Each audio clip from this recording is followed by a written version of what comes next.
भगवान शिव के 7 पुत्र। हम सभी में से ज्यादातर लोगों को भगवान शिव के 2 पुत्रों गणेश जी और भगवान कार्तिकेय के बारे में पता है, लेकिन हिंदू पुराणों में भगवान शिव के और 5 पुत्रों का उल्लेख मिलता है। भगवान गणेश को किसी भी शुभ कार्य के पहले पूजा की जाती है। माता पार्वती से विवाह के बाद भगवान शंकर का गृहस्थ जीवन शुरू हुआ था और उनके जीवन काल में अनेक प्रकार की घटनाओं से 7 पुत्रों का जन्म हुआ, जिसके बारे में आज के इस लेख में बताने जा रहे हैं। तो आइए जानते हैं कौन है भगवान शिव के 7 पुत्र। कार्तिकेय। शिव पुराण में एक प्रसंग के अनुसार माता सती की मृत्यु के बाद भगवान शिव ने कठोर तपस्या शुरू कर दी। उस समय पृथ्वी पर राक्षस तारकासुर का अत्याचार बढ़ने लगा था। तारकासुर के अत्याचारों से परेशान देवता ब्रह्मा जी के पास गए और तारकासुर से मुक्ति के बारे में पूछा। ब्रह्मा जी ने देवताओं को बताया कि भगवान शिव और माता पार्वती का पुत्र तारकासुर का अंत करेगा। इसके बाद भगवान शिव और माता पार्वती का विवाह हुआ और प्रथम पुत्र के रूप में भगवान कार्तिकेय का जन्म हुआ और राक्षस तारकासुर का अंत हुआ।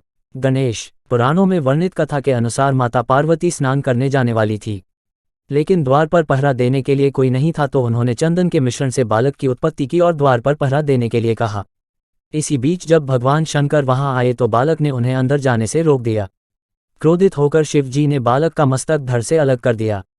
ये बात जब माता पार्वती को पता लगी तो वे क्रोधित हो गई और उनके क्रोध को शांत करने के लिए भगवान शंकर ने एक हाथी का सिर बालक के धड़ पर जोड़ दिया। इस प्रकार भगवान गणेश की उत्पत्ति हुई।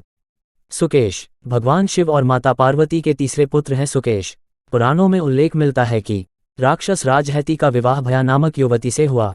इन दोनों से विद्युकेश नाम का पुत्र प्राप्त हुआ। विद्युकेश ने संध्या की पुत्री संतकंटका से विवाह किया, लेकिन संतकंटका बुरी स्त्री थी।